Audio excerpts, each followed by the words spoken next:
The Subcommittee on Higher Education and Workforce Development will come to order. I note that the quorum is present. Without objections, the chair is recognized to call a recess at any time. Also welcome the committee members who are not members of the subcommittee and are wavering onto this process. Welcome them for today's hearing. Today's hearing addresses a long-growing cancer that resides in the hearts of American academic institutions. Unfortunately, it is spread through our foundational institutions in the whole of Western liberal society. It's called diversity, equity, and inclusion, or DEI for short. Most Americans over the last 2 or 3 years have heard the term DEI, but may not know exactly what it is. There's no better way to describe it than to quote from one of DEI's most famous proponents, Ibram X. Kendi, and I quote, "The remedy of racist discrimination is anti-racist discrimination. The only remedy for past discrimination is present discrimination. The only remedy for present discrimination is future discrimination." I can summarize this definition in 2 words: demeaning and racist.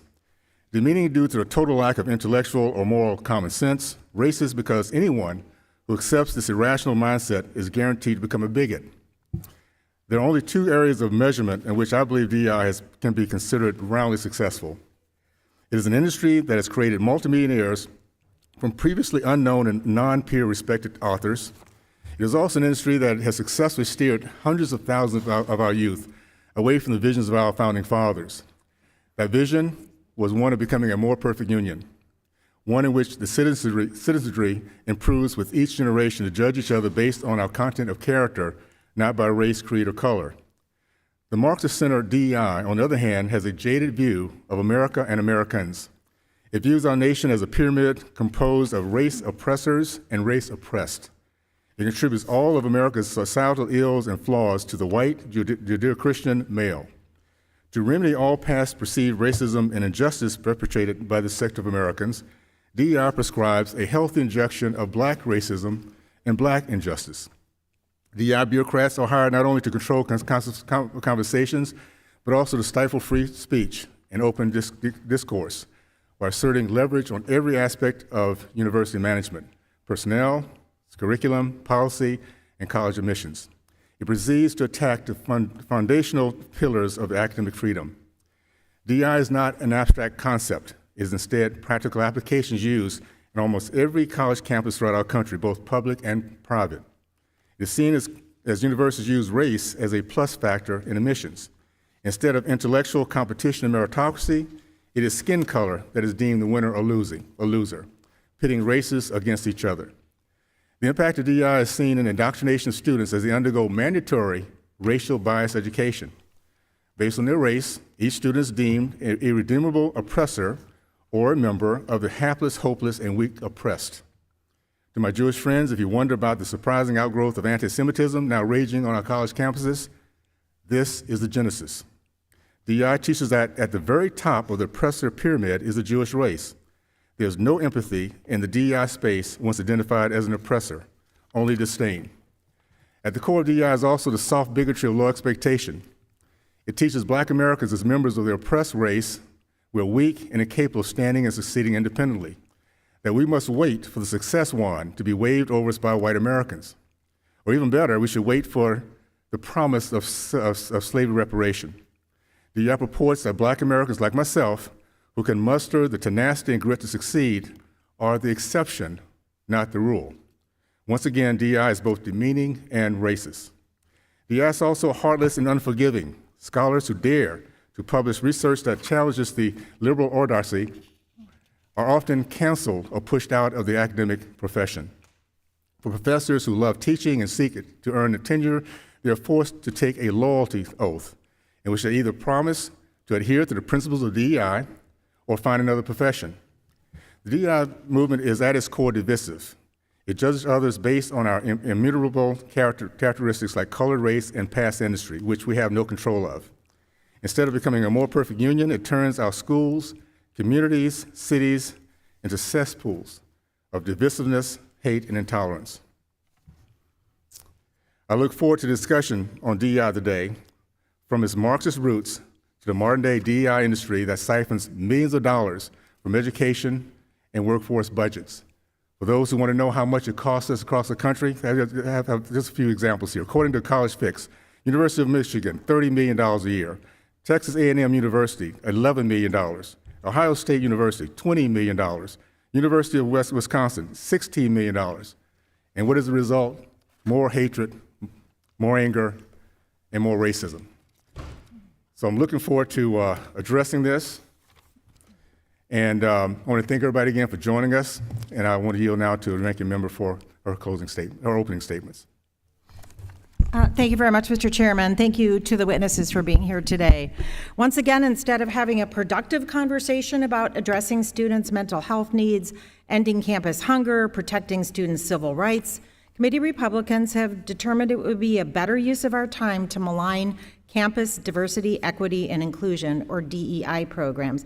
Mr. Chairman, I'm still processing that you were trying to equate this with cancer, which to me is baffling and pretty offensive to anyone who's had cancer. As population grows and access to higher education expands, college campuses are becoming more reflective of our society. According to the National Center for Education Statistics, white students accounted for nearly 80% of college undergraduates in 1980 and 54% in 2020.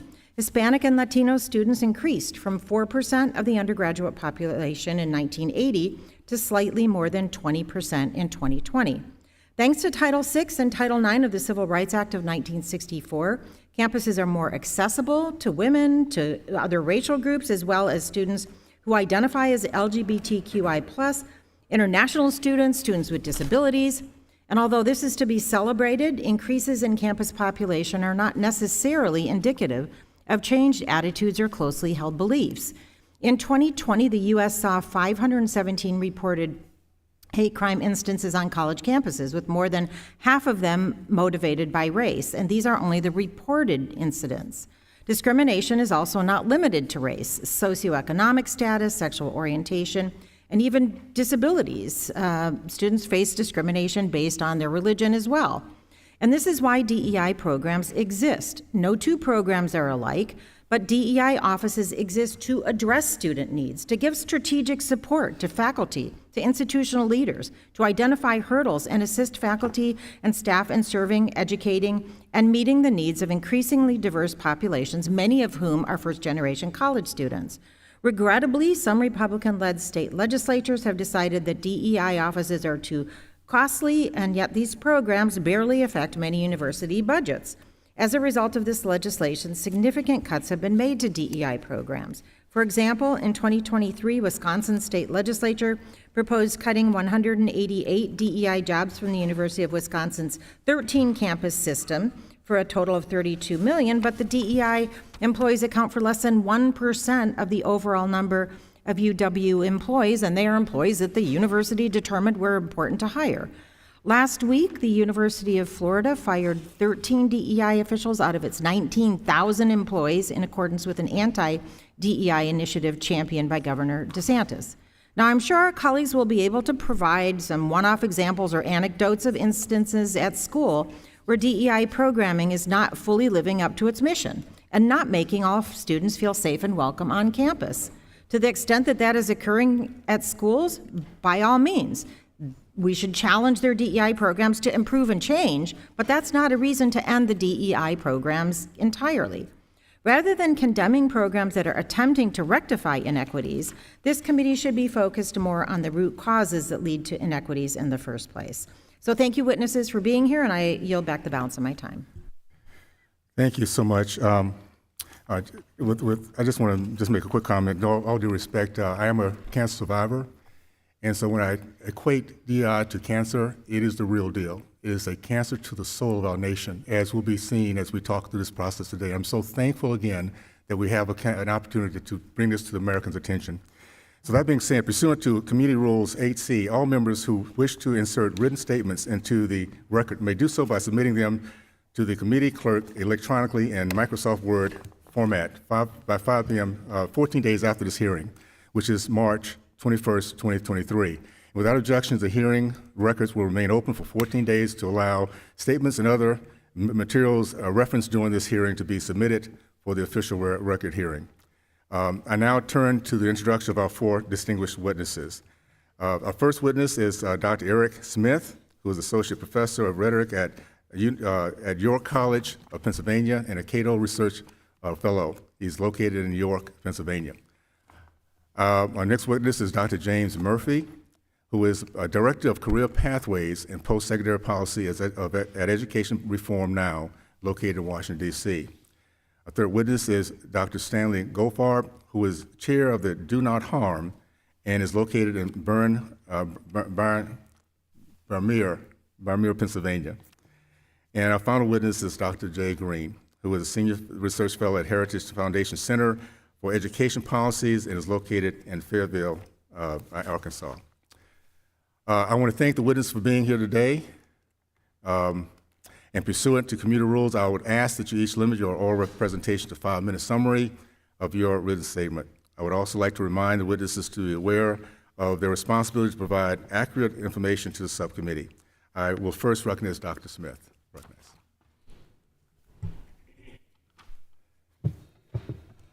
Hello. Yes. Thank you. Chairman Owens, ranking and distinguished members of the Higher Education and Workforce Subcommittee, my name is Eric Smith, and I am a research fellow at the Cato Institute.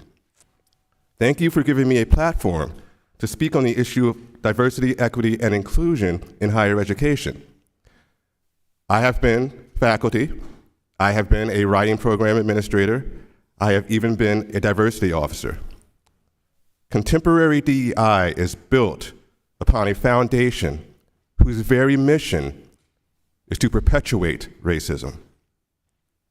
Contemporary DEI is not an extension of the civil rights movement. It is undergirded by a quasi-Marxist ideology called critical social justice. The salient tenet of critical social justice is this: the question is not, did racism take place, but rather, how did racism manifest in this situation? So, according to critical social justice, racism is always already taking place. There is no need to think for oneself. The narrative, one of perpetual oppression, does the thinking for you.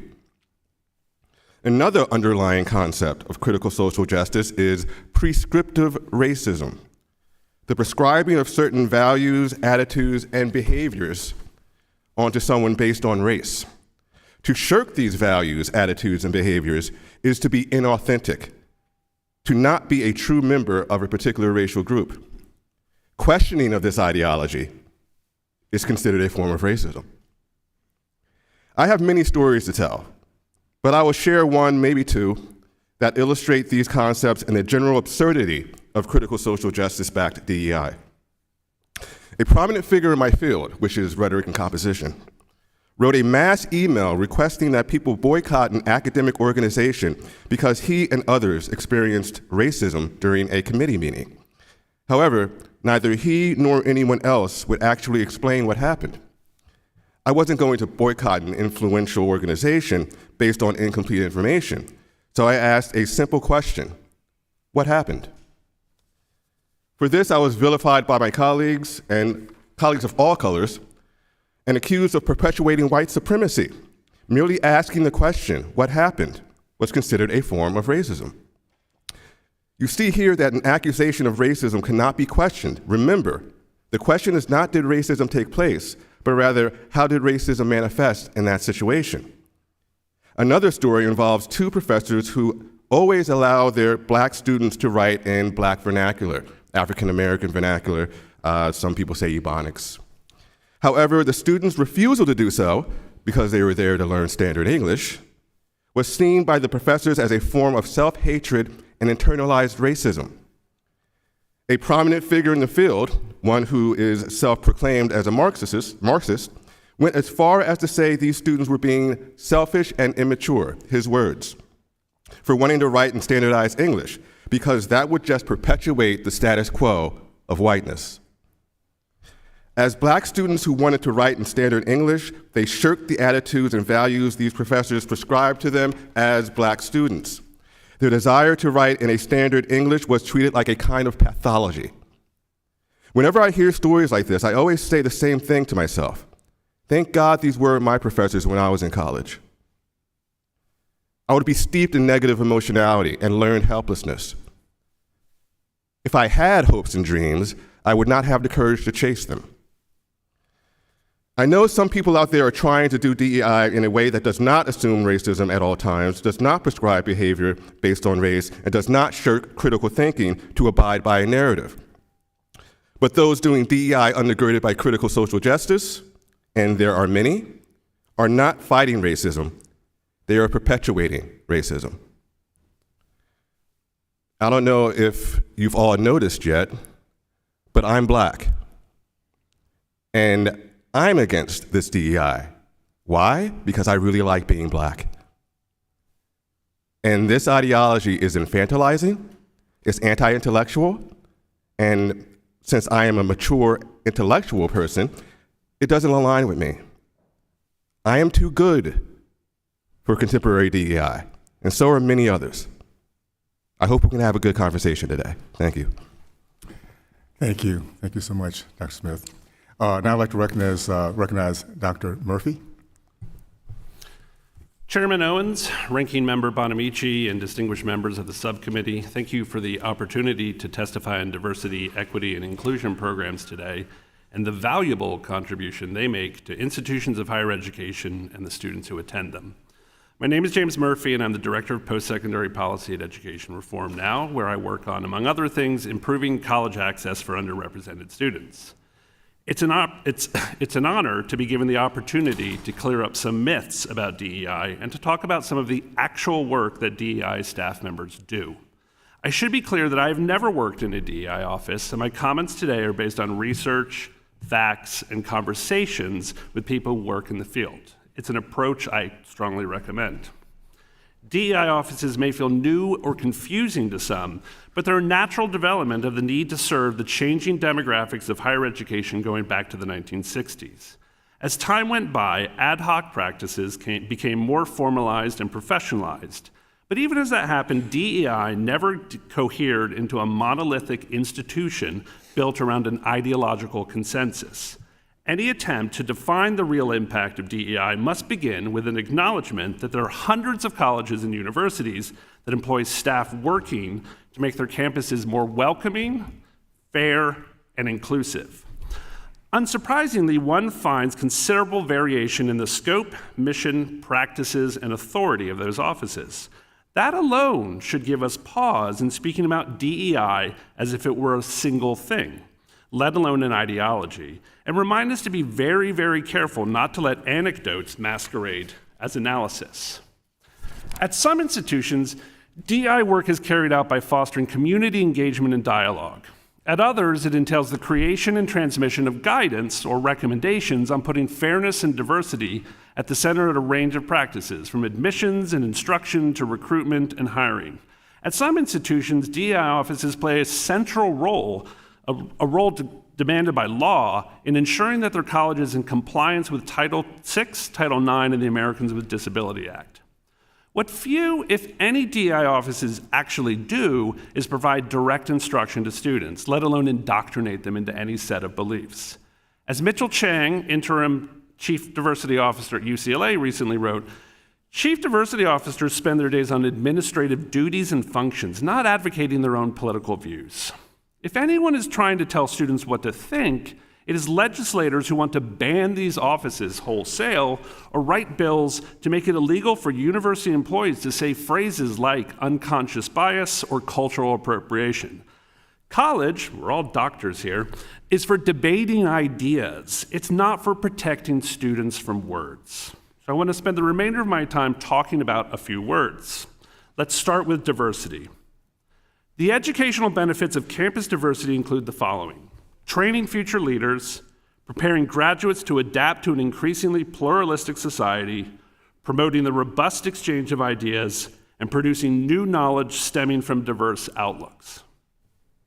Chief Justice Roberts wrote that list, and he called those benefits, I quote, commendable goals and plainly worthy, in the majority opinion in the Students for Fair Admissions decision last June, a decision I didn't agree with, but was glad to see the Chief Justice call out the importance of diversity on campus. When I think of diversity, I'm reminded of of a conversation I had years ago with a friend, a lifelong Republican, by the way. He had just graduated from West Point, and after serving in the Gulf War, he had earned an MBA at Emory University, just completed it. When I asked him skeptically, what on earth could a business school teach him about leadership after he'd led a combat unit in Iraq?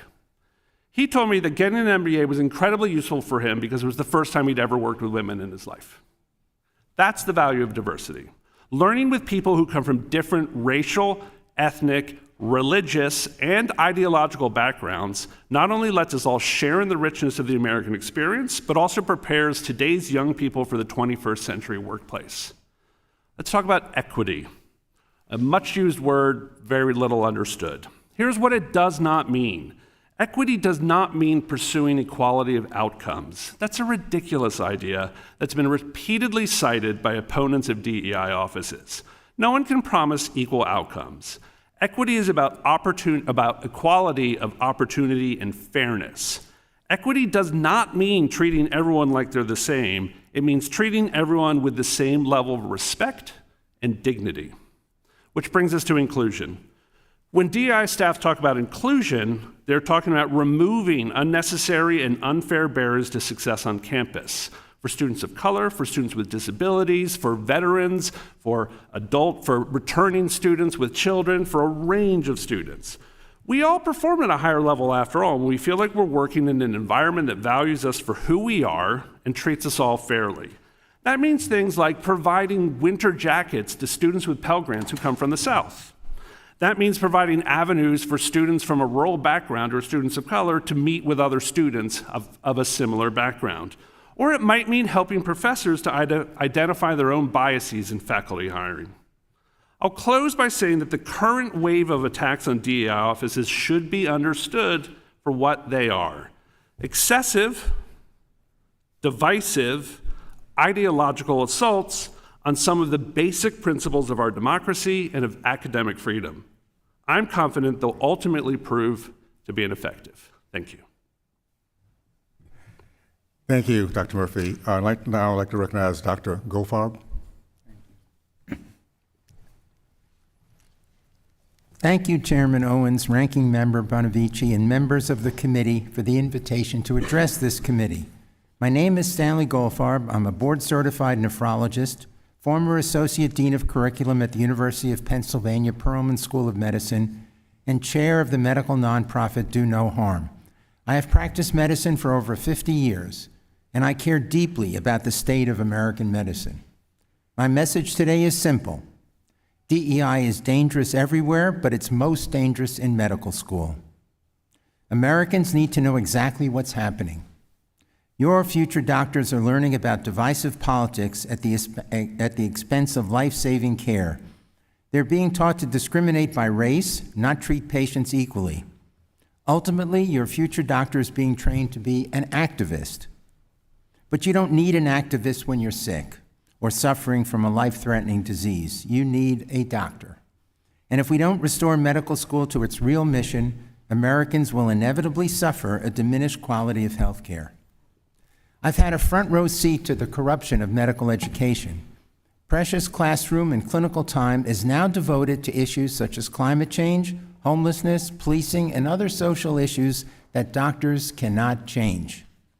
The ideologues behind this trend know it, but they don't care. They want doctors who will march into hearing rooms like this one to support political causes. They don't want doctors, they want lobbyists in white coats. Consider what every medical student is now required to learn. The Association of American Medical Colleges, which effectively controls medical education, now forces medical schools to teach intersectionality, oppression, colonization, and white supremacy, among other core DEI topics. These aren't throwaway lines in a one-day seminar. They infuse everything from the first year of medical school to the last year of residency. Yet every minute students spend on colonialism is one they don't spend on cancer. When they study global warming, they don't study geriatric care. One medical student recently told my organization, "I've learned more about pronouns than I have about how the kidney functions." Patients should be concerned. DEI dominates far beyond the classroom. The Association of American Medical Colleges has compiled a list of 89 DEI policies that it wants to see at medical schools. Through Freedom of Information requests, my organization has found that most have implemented at least 81% of these demands. Many are close to 100%. For instance, medical schools routinely demand that faculty and staff sign DEI loyalty oaths. The goal is to weed out anyone who opposes DEI. To see where that leads, look at Washington University's medical school, where a lecturer threatens students not to debate her on critical race theory. This is the essence of compelled speech. Medical schools are lowering admission standards in the name of diversity, too. Some have abandoned requiring the MCAT for all applicants, even though the MCAT is the best predictor of a student's ability to become a doctor. By recruiting less qualified students, medical schools are producing less qualified physicians. And medical schools openly discriminate by race. We found numerous medical scholarships and fellowships that bar white and Asian students from applying. And we recently blew the whistle on UCLA medical schools requiring students to segregate by race. Nationwide, schools are dividing students into race-based classes and groups. They're violating federal civil rights laws, and they don't care unless called out. Worst of all, medical schools now support the resegregation of healthcare itself. DEI holds that patients should see physicians with the same skin color. Over 60 studies have shown that segregated medicine has no benefits, yet medical schools are pushing it anyway. Everything I've described is happening in red and blue state medical schools alike, Missouri, South Carolina, and Indiana as well. Medical students deserve better. Having educated thousands, I know that young people become doctors because they want to save lives. They deserve an education that empowers them, not indoctrination that corrupts them. Most of all, patients deserve better. They need doctors who will treat their illnesses and cure their diseases, not discriminate by race and advocate for divisive political demands. DEI puts Americans' lives at risk. The best way to save lives is to get DEI out of medicine now. Thank you. I look forward to your questions and hope to see congressional action in the days ahead. Thank you, Dr. Goldfarb. Appreciate that. And last but not least, I would like to recognize Dr. Green. Thank you, Chairman Owens, for inviting me to address this committee. My name is Jay Green. I am a senior research fellow at the Heritage Foundation. Before joining Heritage, I was Distinguished Professor of Education Policy at the University of Arkansas. Diversity, equity, and inclusion, or DEI, may sound like a set of benign values. But in practice, DEI bureaucracies advance a worldview that undermines diversity, promotes exclusion, and opposes the equal treatment of individuals based on merit. These DEI bureaucracies have grown quite large and powerful. In a recent report, my co-author James Paul and I analyzed the number of DEI staff at 65 universities that were members of the Power 5 athletic conferences. We found that the average university had 45 DEI bureaucrats, or more than one for every 33 tenure-track faculty members. DEI bureaucrats are not professors engaged in the primary academic functions of teaching or research. Instead, they articulate and enforce an ideological orthodoxy on contested matters of race and sex. Rather than foster inquiry and debate in search of the truth, as universities have traditionally done, DEI bureaucracies are designed to stifle inquiry and end debate with the ostensible purpose of protecting marginalized populations. As the National Association of Diversity Officers in Higher Education describes their own goals, they seek to build, quote, a system of shared beliefs, values, norms, habits, and assumptions to advance EDI efforts. Bureaucratically enforced ideological orthodoxies like these shared beliefs may be desirable for religious organizations or political parties, but they are not appropriate for universities. Even worse, the radicalism of DEI orthodoxies make them more like those of cults than religious organizations, or more like revolutionary movements than those of political parties. DEI orthodoxies are informed by critical race theory and tend to divide people into oppressor and oppressed categories based on their group identities. According to this worldview, oppressors deserve to have their privilege taken away, while the oppressed deserve restitution for collective or historic wrongs. Justifying unequal treatment based on group identity can yield horrific results. We've particularly seen this in the recent spike of anti-Semitism on college campuses.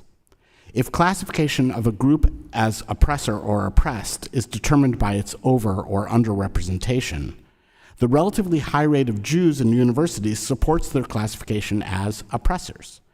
This is then used to justify imposing limits on opportunities for Jews in the name of equity. And harsh treatment of Jews can be justified as stripping them of privilege. Protesters on college campuses chanting anti-Semitic slogans are not just using the language promoted by DEI. We have also unfortunately seen DEI officials actively involved in promoting hatred toward Jews. Their professional commitment to inclusion apparently does not extend to Jews. These are not isolated incidents.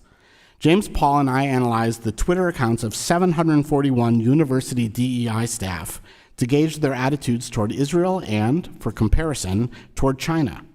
We found that university DEI staff are obsessed with Israel and display such vehement hostility toward the Jewish state that it clearly crosses the line into serious anti-Semitism. DEI staff tweet almost 3 times as often about Israel as they do about China. When DEI staff tweet about Israel, 96% of those tweets were critical of the Jewish state, while 62% of their tweets regarding China were actually favorable toward that communist country. This obsessive hatred toward Israel was evident not only in the disproportionate hostility DEI staff displayed toward Israel, but also in the excessive language typically used to criticize the Jewish state. DEI staff often used terms like apartheid, colonialism, genocide, and ethnic cleansing when discussing Israel. DEI has not only exacerbated hostility towards Jews, it has also generally inflamed racial tensions on campus. According to surveys administered at several universities, students report that campus climate is worse at universities with larger DEI bureaucracies. For example, the students at the University of Michigan, with 163 DEI staff, report being less satisfied with campus climate than those at Mississippi State, with only 12 DEI staff. Compliance with the civil rights obligations of universities can be done without gigantic DEI bureaucracies. Given that DEI has no legitimate purpose and serves to inflame intergroup tensions, we need to dismantle it. At a minimum, we need to starve universities of the funds that they use to build DEI bureaucracies. Thank you, and I look forward to your questions. Thank you, Dr. Green. Appreciate that. Under Committee Rule 9, we'll now question witnesses under the 5-minute rule, and I will begin the process. Dr. Goldfarb, 1 year ago, an article caught my attention that showed that new dimensions of critical race theory and DEI had not yet been seen. Columbia University received instant backlash when a video surfaced from 2021 showing medical students reciting an altered version of the Hippocratic Oath during a white coat ceremony.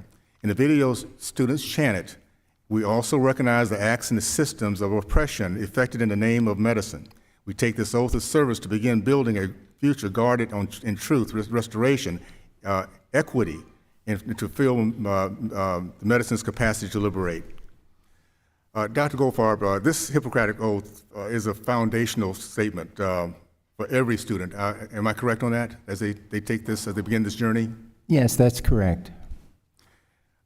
Is there anything about the standard oath that has mentioned systems of oppressed in medicine before now? No, sir. It is an important part of the education is to learn about medicine to liberate? No, sir. I think this is interesting, and just a little bit quick background. I majored in biology and chemistry. My last course that I ever took, the hardest in my life, was something called organic chemistry. I did a pass-fail because I wanted to not get a grade on that one. But in the end of the day, what I realized was those who truly mastered it were able to predict certain things. There's a math that's very predictable. There's a science based on God's laws that's very predictable. This is hypothetical, but as a physician, do you think that at some point, if patients are seriously injured or dies due to this practice of DEI liberation sciences instead of clinical science, that there will be a possibility of malpractice lawsuits, not only for the physician or the med schools that train them? Yes, so that is quite hypothetical, and I'm certainly beyond my ken. I do think that it's really important that it be viewed as a profoundly academic activity, medical school, and that the treatment of patients is really an academic activity that, as you say, Physicians must keep a lot of information in their heads, sort through it, understand human variability, and be able to apply it to that individual patient with that individual patient's problems. And that is a very academic kind of activity, and that's why I feel so strongly that it's academic achievement that ought to be the basis for acceptance into medical school and for the ability for applicants to become physicians. It really is a profoundly intellectual process that really needs to be done in the best way possible for the patient's well-being.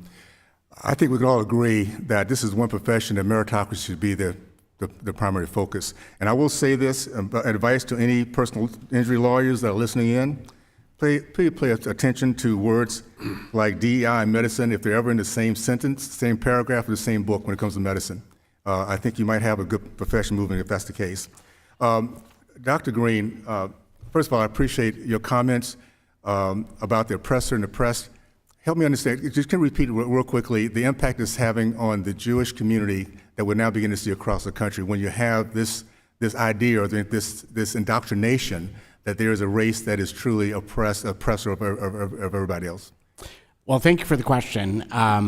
Once we deviate from the principle that we're going to treat everyone equally as individuals and start treating people differently based on their group identification, it's then a question of which group do the Jews get placed in? Are they placed in the group of oppressors or oppressed? And the determination of which group people are placed in is largely based on their over or underrepresentation. So any group that's considered overrepresented is considered an oppressor. Any group considered underrepresented is considered oppressed. Jews, because they have thrived despite oppression, are overrepresented in many of these instances and therefore are treated roughly as oppressors. And it's an intellectual justification of their rough treatment in academic environments. Okay, thanks. And Dr. Smith, real quickly, I read something you said here. DEI is harmful to the very people it claims to help. It stifles agency, and it is decidedly anti-Black. As a Black academic, I've been called a white supremacist by whites and blacks alike. By the way, welcome to the crowd. I've been called a KKK member by the Salt Lake Trib in Utah, believe it or not, for trying to empower Black students. Can you expound on that a little bit? The last few seconds that we have. Yes, I can. And that speaks to prescriptive racism, something I talked about during my original testimony. Prescriptive racism basically says that there is a list of characteristics that you have to abide by if you are going to be an authentic member of a group. Let's say Black Americans. If you don't abide by that script, then you are called inauthentically Black. I had the misfortune of hearing a keynote address at a conference a few years ago that really started this journey. The speaker had the argument that it was inherently racist. We have to kind of wrap it up because we have just that's the last few seconds, if you can tie it down. Oh, okay. It is not inherently racist to teach standardized English. Thank you so much. And now I'd like to turn it over to the ranking member. Thank you, Mr. Chairman.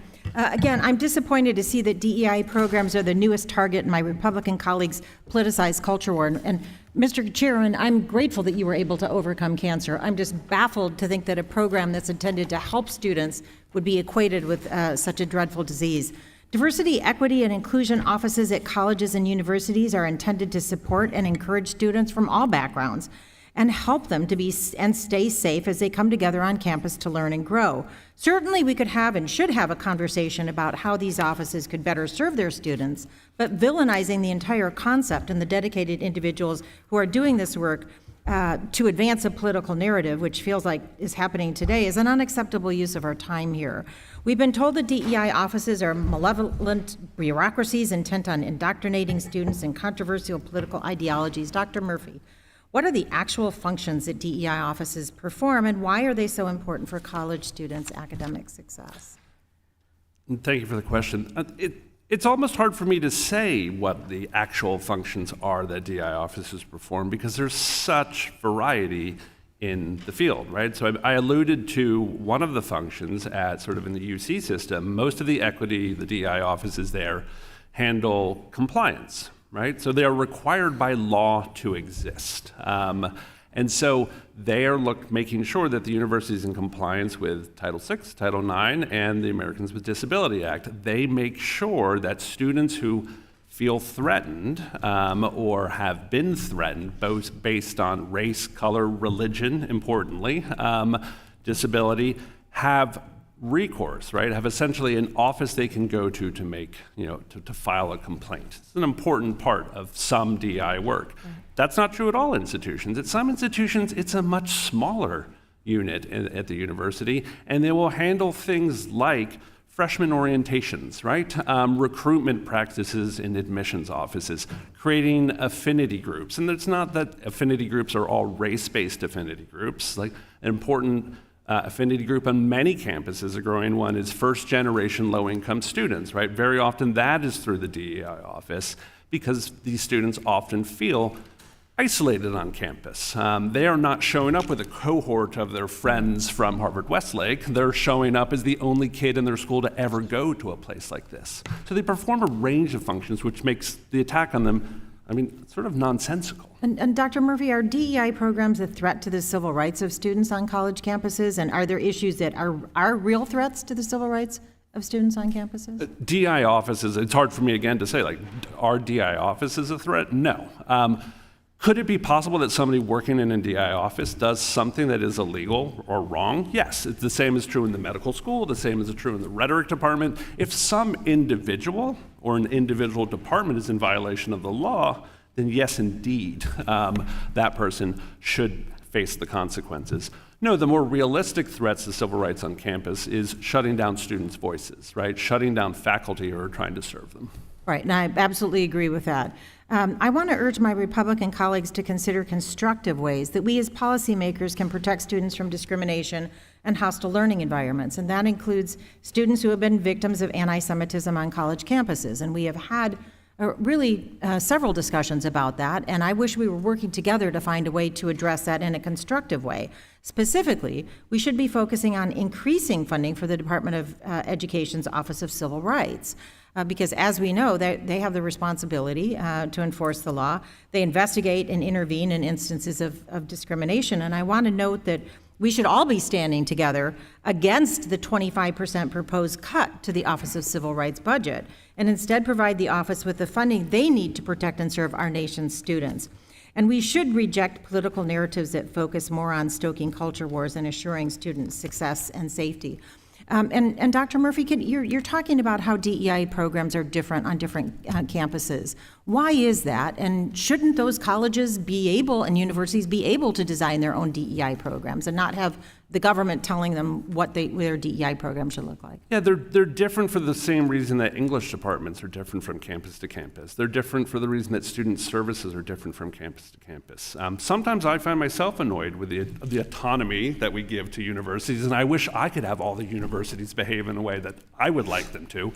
But that's not how we've designed American education. Our higher education system is the best in the world, in part because we grant universities the autonomy to determine what is the best way to deliver a powerful, strong, transformative education to students. So yeah, that is essentially the source of the difference. And would there be a logical reason, Dr. Murphy, why the DEI office at, say, for example, the University of Michigan might look different from the DEI office at the University of Mississippi? Oh, absolutely, right? A whole source of reasons. One would be state funding, right? So how much money does an institution have? Who are the students they serve is a crucial question, of course, here. What are the priorities of administration? And looking simply at the size of the faculty doesn't really tell us that much. I would note that the report that we heard about earlier suggested that there were 29 University of Florida students or DEI employees who work, or 29 people who worked in DEI at the University of Florida. Well, 13 people got fired. It's hard to sometimes put your finger on this, right? Thank you. How many people actually Thank you. And as I yield back, I just want to say I wish we had time to talk with Dr. Green about your interesting research about taking students on field trips to museums, which I think would be much more constructive than this conversation. I yield back. Thank you. I'd like to now recognize my friend from Wisconsin, Ms. Kaufman. Yeah, Dr. I can't read your name. Goldfarb? Okay. I have heard 2 physicians tell me that they feel American medicine peaked out about 7 years ago because of this, in part because of the issues we're talking about today. Do you think that is true? Are we seeing a decline in the quality of medicine? Thank you for the question. You know, I think what we're definitely seeing is a dramatic change in the character of medical education, which if it hasn't played out yet in demonstrating a change in the quality of healthcare, it will in the very, very near future. And I think the issue is to make sure that we have the highest quality medical workforce that we possibly can have. And that's no longer what we're emphasizing. Did you say that there is an ideology out there that it's important that, like, people of Asian ancestry have Asian doctors and Native American ancestry have Native American doctors, and that is superior? Yes, thank you for the question. This is the concept of racial concordance. And what this is really all about is the fact that there are real healthcare disparities in healthcare outcomes. And because of this, medicine, like any field that's enlightened, would seek to improve those kinds of disparities in outcomes. That is not a solution to the problem of disparities, because that's not the basis of healthcare disparities. And Dr. Green here next to me has conducted a study that's clearly shown that racial concordance, there's no evidence in the medical literature that I would benefits think not. patients. I want to read, and I'm sorry for someone who's talking over you, but don't give us 5 minutes.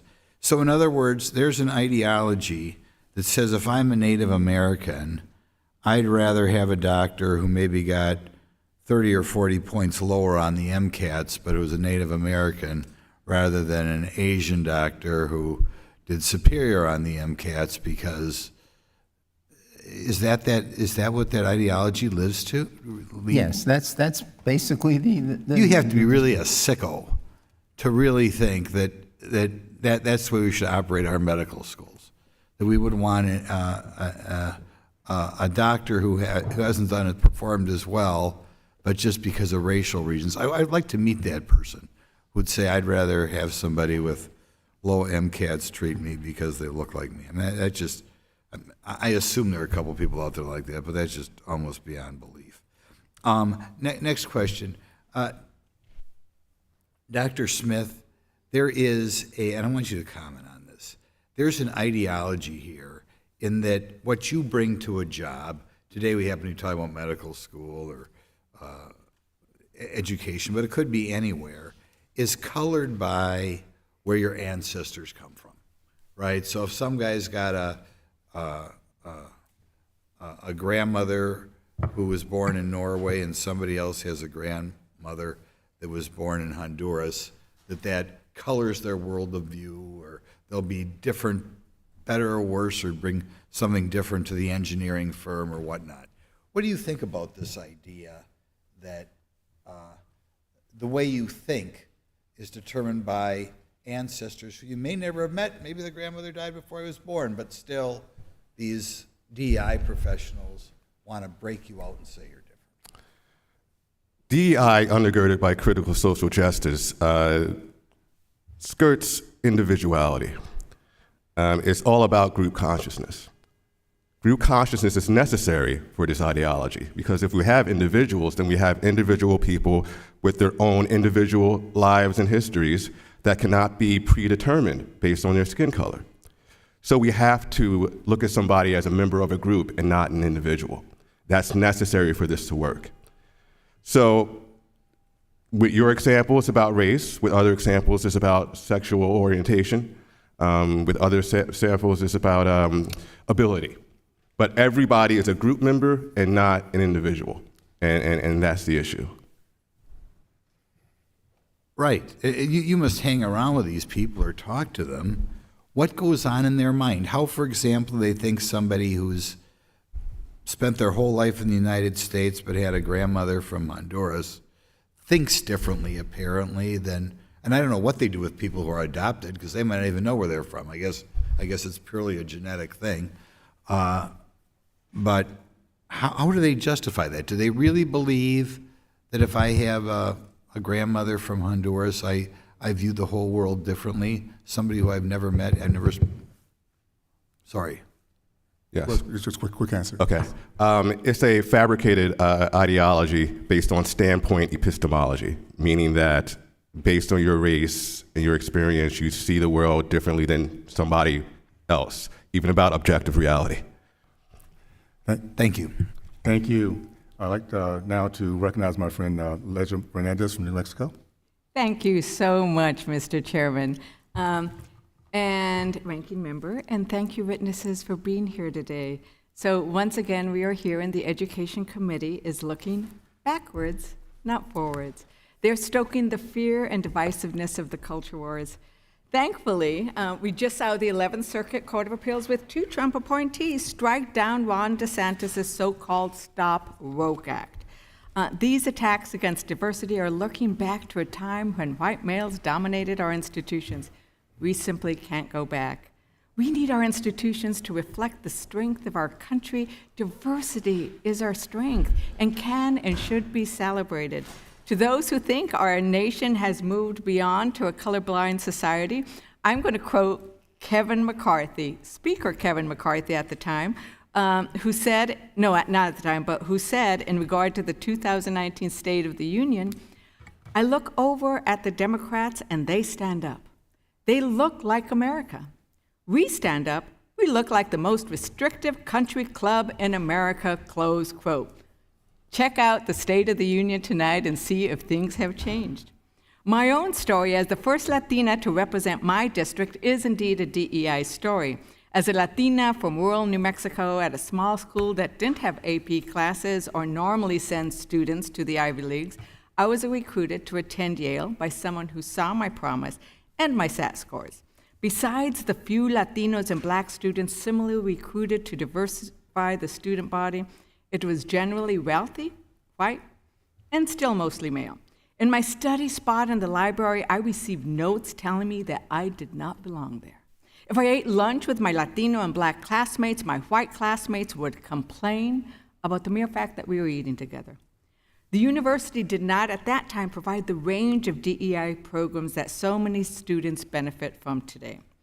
I worked hard to create opportunities for my classmates to learn more about my community and broaden their perspectives. I invited Cesar Chavez to speak on campus and repacked the halls. And it was white students who were there with the Latinos. They wanted to know more about what was happening with the farm workers, what was happening in my Latino communities. Research shows that all students perform better when classrooms are more diverse. Mr. Chair, I'd like unanimous consent to enter into the record the article, Report, STEM Classes with Racial Socioeconomic Representation Boost Student GPA. No objections. Dr. Murphy, I really want to thank you for your emphasis on facts and research, not just anecdote, although I told my anecdote. I want to thank you for your emphasis on respect and opportunity and dignity. But could you share with us how DEI initiatives actually strengthen student bodies rather than divide them? Yeah, I think it comes back to that, again, that feeling that research shows, but everyone's human experience shows as well, right? When you are in a place where you feel respected and as good as everybody else, you perform at a higher level. When we're looking at highly selective colleges, the colleges some people now call highly rejective colleges because there's so few students can get into them, a lot of the success that students get from that experience is being around other students, right? Being around students who are not like them, right? And learning about sort of the richer American experience and gaining from those different perspectives. So, in fact, the emphasis on simply inclusion, just that one element there, is a crucial part of how DEI actually drives success, right? Retention and completion onward into a career. Right, and the idea that we would want our leaders, because if you're going to universities, you're going to be a leader, whether it be in business or here in Congress, wouldn't we want them to be curious about and know more about their diverse communities? Absolutely, and if you look at private industry, you'll see diversity officers or DEI officers in a huge portion of private industry, right? These are private corporations that are choosing to hire somebody because they're recognizing the value of having somebody essentially there who can make sure that these issues are always at the table, not running the table, but at the table. Right, and when we all are at the table, we can be more respectful of each other. I think I have 6 seconds left. I will end on that respect and dignity includes all of us. Thank you very much. Okay, thank you so much. I'd like now to recognize my friend from Indiana, Ms. Franks. Thank you, Mr. Chairman. Dr. Goldfarb, the Association of American Medical Colleges has called for advancing diversity, equity, and inclusion in medical education. How does DEI help medical students become better physicians? Well, I don't think it does, and thank you for that question. Again, the problem that medicine is trying to correct is this problem of disparate outcomes in healthcare. And the question is, what's the basis for it? Rather than decide that it's an ideological problem and that there's bias on the part of physicians treating patients, the real issue is access to care and patients getting access to care and patients accessing care appropriately. But once you decide that the problem is because physicians are biased, then all of this DEI regimen flows from that. And it's very unfortunate because it's wrong and it's wasteful of time, which is one of the arguments that I tried to portray in my testimony, that we're wasting time in medical school teaching more and more about these issues for which physicians have no agency whatsoever. And it also doesn't benefit the communities in whose disparities we're trying to improve. Those communities need better access to care. They don't need the faculty of a medical school going to anti-bias training. This seems really dangerous. Harvard's medical school diversity statement says, quote, "We celebrate the multiple dimensions of diversity that each member of our community offers, including but not limited to gender identity." Do you think, Doctor, that celebrating gender dysphoria violates the Hippocratic Oath? You know, I think gender dysphoria and its treatment has been a terrible problem in this country. In the face of European nations that have now all, almost as a block, have decided that so-called gender-affirming care has turned out to be more harmful than beneficial and have restricted it substantially. In this country, it's continued to be advocated at the highest levels of American medicine. And I think my organization has been pushing very hard against children being put through these programs. We make no position about adults. That's not our concern. Our concern is saving children who can't possibly consent to this kind of treatment with irreversible outcomes that will influence the rest of their lives. We feel very much that that should not be part of medical education and shouldn't be part of the medical care of children. And would you say that gender mutilation of children violates the Hippocratic Oath? Yes, it does. Yeah, I would agree. Transgender surgeries and related medical treatments can cost hundreds of thousands of dollars. Do you think can you talk about the financial incentives to the medical industry to perform those types of surgeries? Yes, the insurance companies have been paying for this kind of care. The military insurance system has been paying for this sort of care. Our organization has a bill that we're promoting that will help those many children who have decided to detransition and seek medical care for that. And that, unfortunately, there are no billing codes, for example, for that kind of care. So this has become an economic issue as well as a moral and a medical issue as well. Yeah, I mean, to sum it up, since medical professionals are told not to believe in biological sex, what kind of impact does that have on the medical practice at large? Well, again, this has been a very contentious and I know very unfortunate area of contention. Our organization, again, focuses very much on the issue about gender care for children. Children cannot possibly understand what they're getting into when they agree to these kinds of treatments. Their parents, unfortunately, have been sort of coerced into this by being told that suicide is the outcome if they don't support their children in their gender transitions. The literature now shows that none of that is correct, and that in fact, these children should be treated with psychological care, and I know there have been hearings in this building before about this. These children need psychotherapy. They do not need surgery. Yeah. Thank you. Appreciate what you do. I yield back. Thank you. Right now, I'd like to recognize my friend from North Carolina, Ms. Manning. Thank you, Mr. Chairman. Thank you to our witnesses. I want to focus today on a pernicious form of discrimination that this committee has recently focused on, and that is anti-Semitism. This committee's previous hearings and roundtables have highlighted the fact that anti-Semitism is a major problem on college campuses and, frankly, across the country. And just last week, we had 9 very brave Jewish students from 9 different universities come forward and describe to us really unbelievable instances of anti-Semitism that are taking place in their schools by students, by faculty, by administrators. And if DEI is the right place to address anti-Semitism, then those DEI programs have been failing the Jewish students. We know from the ADL's findings that while 55% of university students have previously completed DEI training, only 18% of them say they have had any training that is specific to anti-Jewish prejudice. There are lots of reasons for the anti-Semitism that we see rising. Anti-Semitic conspiracy theories promote the idea that all Jews are powerful, that they don't need or deserve protection as a minority.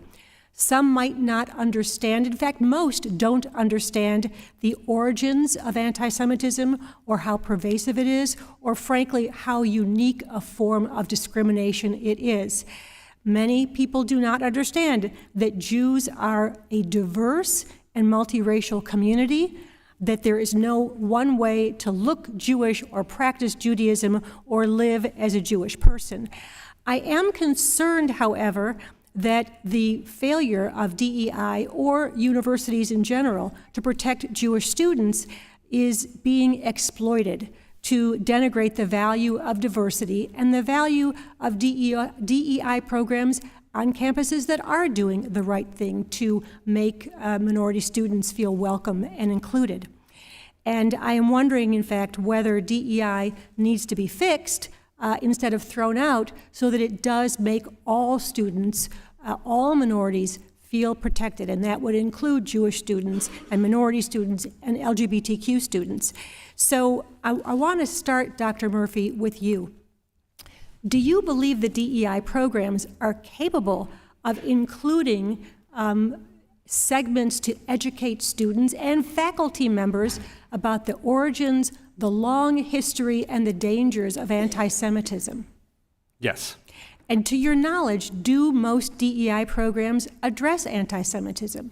I do not have enough knowledge to say. I do not have enough knowledge to say whether or not they do. Do you know whether there have been any studies to determine whether DEI programs include anti-Semitism? I am not personally familiar with one. Because I went on the websites of some of the schools that whose students spoke at our roundtable, and I was unable to find anything in their DEI programs that addressed anti-Semitism. So, Dr. Murphy, is there anything structural about DEI programs that would prevent or impair those programs from addressing anti-Semitism?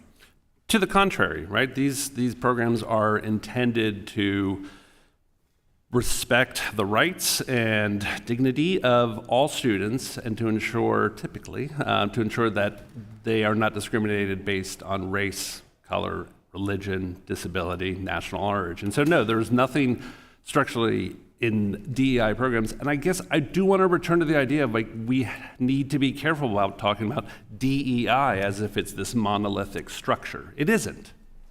And so it seems that if we had some structure and some standards for what DEI programs included, that might be a better use of DEI? I think addressing institutions that are failing on this front is a very important task to take on. Thank you. I have found throughout my education and my career that I can learn an enormous amount from colleagues whose backgrounds and life experiences are different from my own. And what I learn has impacted the way I behave, the way I make decisions in my own life and in the work I do. And so I just like to ask Dr. Green, because you address this issue as well, do you believe that DEI programs properly done could address anti-Semitism? I think thank you for the question, and thank you for your statements about the problems with anti-Semitism and the neglect of Jews in DEI bureaucracies. But this is not an accident. It's a feature of the worldview of DEI bureaucracies. Because they're informed by the belief that people should be treated as members of groups and treated differently by their group membership based on oppressor or oppressed status, that inevitably puts Jews in contest for potentially being considered oppressed. And I think it's bad for Jews to enter the oppression Olympics and attempt to be served by DEI bureaucracies. Sadly, my time has expired and I yield back. Thank you, Mr. Chairman. Thank you. I appreciate that. I'd like now to recognize my friend from Virginia, Mr. Good. Thank you, Mr. Chairman. I agree with what Dr. Murphy said a few moments ago. He said it's hard to say why DEI offices exist. I certainly agree with that. And yet, in his 2021 report, Diversity University, DEI Bloat in the Academy, Dr. Green found that large public universities average about 45 DEI personnel, ranging from Stanford University with 80, Virginia Tech with 83, Ohio State with 94, University of Virginia in my district 94, and then the biggest one that I noted, Michigan, University of Michigan with 163. So Dr. Green, in your testimony, you cite the millions of dollars that various universities spend on DEI offices, and you state that there is indeed, quote, nothing to show for these expenditures. Can you elaborate on that, what you mean by that there's nothing to show for these expenditures? Sure. So we've heard claims that DEI is meant to make students feel included, improve retention and graduation, but we haven't heard any evidence of that. And there's a reason for it. I don't believe that evidence exists. And in fact, the systematic evidence that I've collected is that that campus climate is no better on campuses, in fact is worse, according to student surveys, at universities with larger DEI bureaucracies, and anti-Semitism is associated with DEI bureaucracies as well. So millions of dollars are being spent, and it's actually exacerbating group tension, not helping. Yeah, so if you had let's say an average of 100 on a college campus, just for round numbers, and the average cost, full benefit package, $200,000, that's $20 million a year. Where's all that money? You don't find any evidence that's actually benefiting in any measurable way, is what you're saying. But go ahead. That's exactly right. Yeah. Well, but DEI offices do serve to divide, discriminate, and differentiate how people are treated based on race. And this is 60 years after the Civil Rights Act, 57 years after the first black Supreme Court justice, with two others who followed behind are still in the court today, 16 years after our country elected the first black president, and now 3 years after our nation elected our first minority vice president. But as you noted, the DEI jobs on college campuses are not low-paying jobs, are they? Matter of fact, at the University of Virginia in my district, the vice president for DEI and community partnerships makes $340,000. At University of Virginia, $340,000, double that of a member of Congress, and I realize most people think that we're overpaid, but it's also double the average of a university professor at UVA, which is about $175,000. Is there any way you could justify that or explain why we would pay the head of DEI double what we pay a college professor at UVA or a school like that? No, I don't think there's any justification for it. This is money being wasted, and in fact, money that's hurting the legitimate purposes of higher education. And you've already noted that you've seen no measurable performance metrics that demonstrate the difference that it's making, other than perhaps the jobs program for the individuals that are in those DEI offices. I think that's right. Yeah. So again, DEI offices do create and perpetuate high-paying job opportunities with little in the way of meaningful performance measurements, other than to continue to perpetuate racial division for woke liberals who believe our country's irretrievably and systemically racist. And I would again argue that the jobs program for these individuals does not justify their existence. To make matters worse, by the way, on who is hired into these jobs, the Assistant VP for Equity and Inclusion Excellence at, again, University of Virginia in my district, was recently seen on a video discussing how people including white people, are, quote, dying of whiteness and dying prematurely in their 20s. Clearly, that sentiment, I guess, justifies her exorbitant salary. But thankfully, Mr. Chairman, we have a Supreme Court that is beginning to dismantle the mythical need to continue to treat people differently based on race, and I yield back.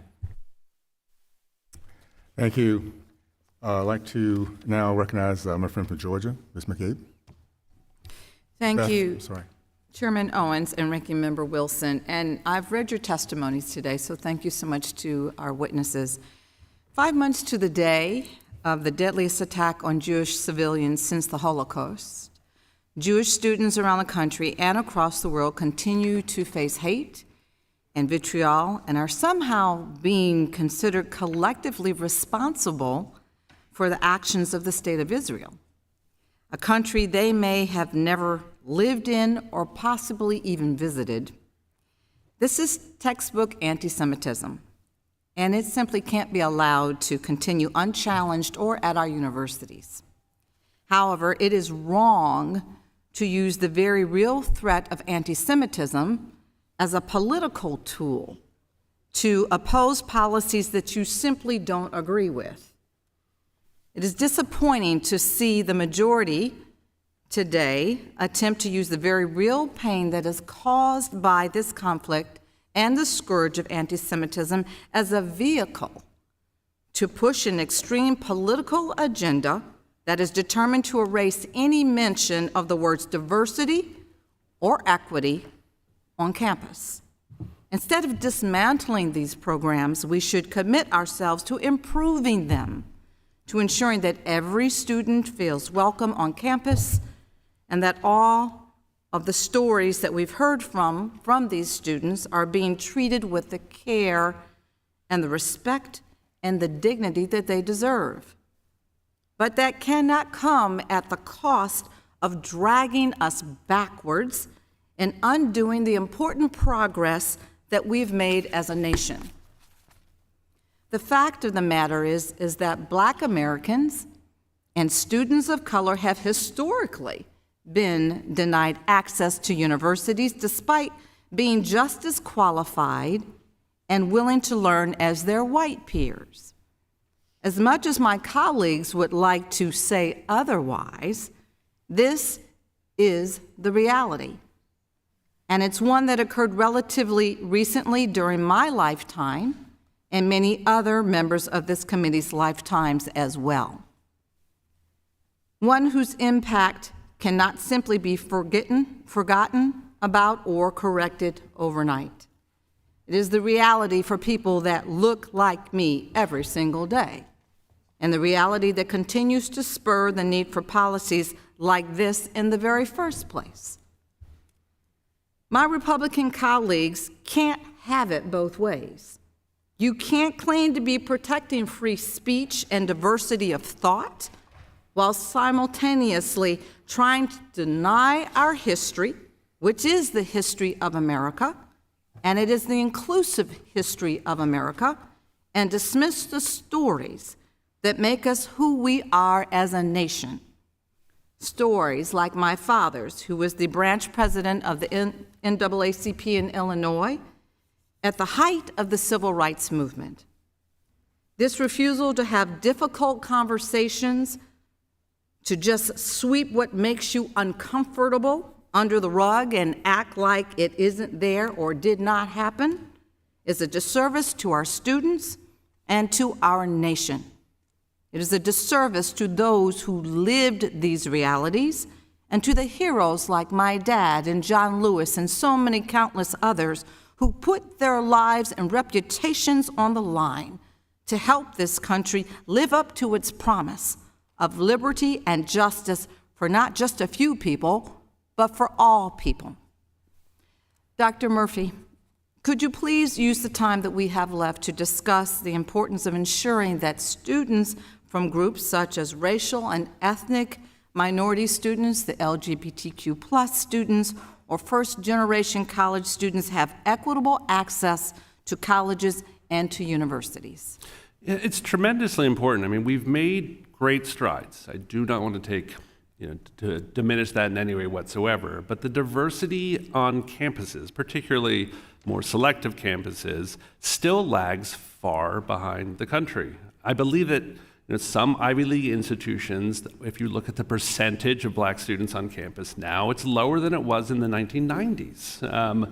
So progress needs to be made there, and an emphasis needs to be put on the importance of diversity on campus, in part because I guess what I'm hearing a lot in the criticism of DEI programs is a viewpoint that I reject wholeheartedly, which is that there's a dearth of talent out there, right? That there just aren't that many talented people, and every single one of the most talented people is going to rise to the top and be seen for their talent. The reality is all of us who have succeeded in life can point to numerous people along the pathway who have lifted us, right?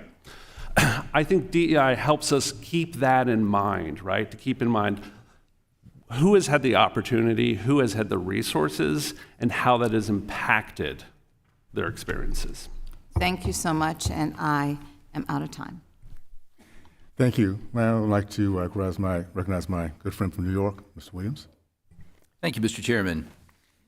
I first would like to associate myself with the comments and concerns of my colleague across the aisle, Representative Manning, particularly in the correlation between anti-Semitism that's rising on our university campuses and the chilling participation of the DEI offices in their failure to look out for all students and often seem to be a facilitator or protector of anti-Semitism as it grows and expands on our campuses.